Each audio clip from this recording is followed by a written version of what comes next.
As a general rule of thumb, a person can only survive without water for about 3 days, and starving people without food becomes weak and die 43 to 70 days later. I guess that's why I put a lot of effort into what I eat and foods that are worth it. A lot of companies in the world produce good consumable items, but the one that people have gathered towards is Nestle.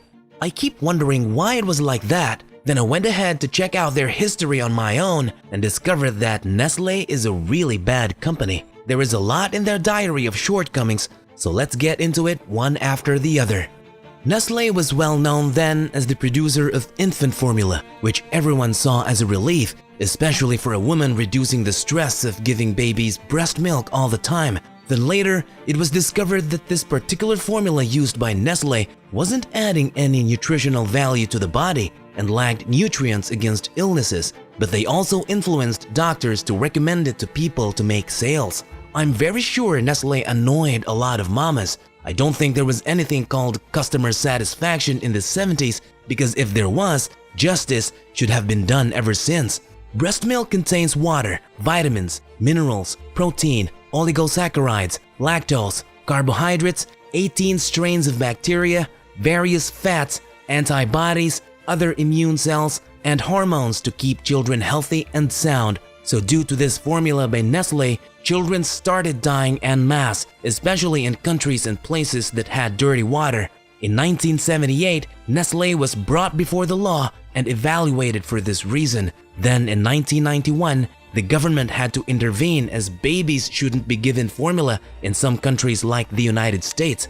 If not for that, I don't know how this generation would have survived. IBFAN claims that Nestle distributes free formula samples to hospitals and maternity wards. After leaving the hospital, the formula is no longer free, but because the supplementation has interfered with lactation, the family must continue to buy the formula. Nestle denied those allegations. Nestle then directed it all to countries that had fewer restrictions, and baby formulas were skyrocketing to this day. They aggressively pushed their breastfeeding formula in less economically developed countries, specifically targeting the poor, which is a big violation of human rights. Secondly, we all know water is an essential part of human life. Some set a timetable to take enough water every day, not until Nestle came at it again.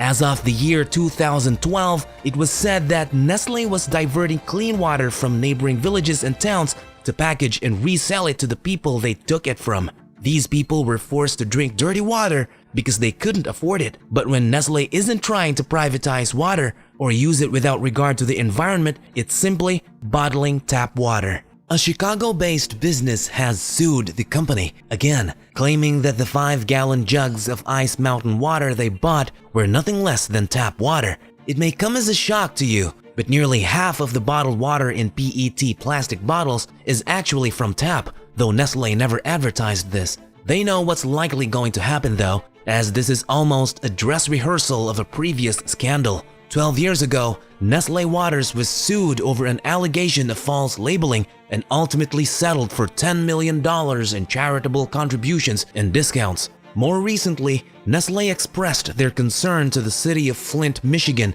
which was undergoing a massive water crisis at the time, a crisis that still takes a toll to this day.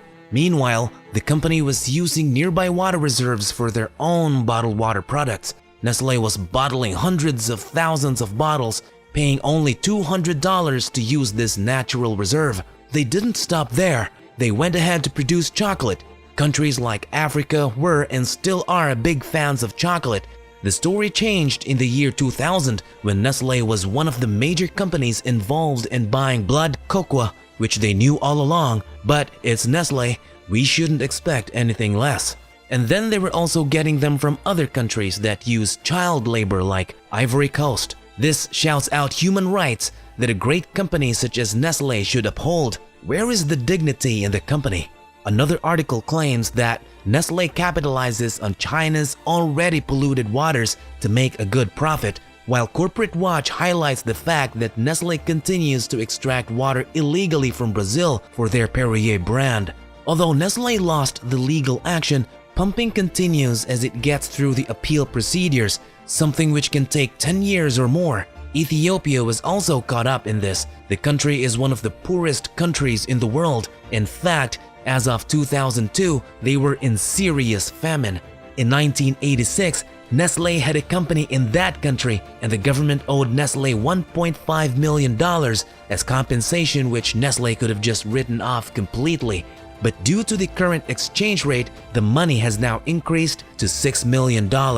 Nestle was making a lot of money from Ethiopia, but they were bent on collecting their money back.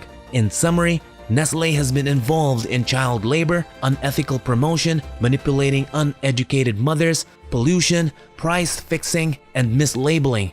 That's a lot to take in from a company that is the largest food company in the world. Today, several countries and organizations are still boycotting Nestle, despite their claims to comply with World Health Organization regulations. There's even a committee, the International Nestle Boycott Committee, that monitors their practices. Several universities and student organizations have also joined the boycott, especially in the UK.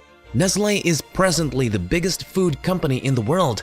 Even after controversial tactics, people buy over 2,000 brands from Nestle, and they have companies in about 190 countries, employs almost 300,000 people, and has a total of 376 factories worldwide. Nestle admitted that 60% of their food isn't healthy, which isn't a surprise at all. We've come to the end of the video. What is your thought on Nestle now? Would you still buy their product? Do you even trust them now? Let me know your thoughts in the comments below. Drop a like if you enjoyed the video and subscribe to the channel if you want more content like this.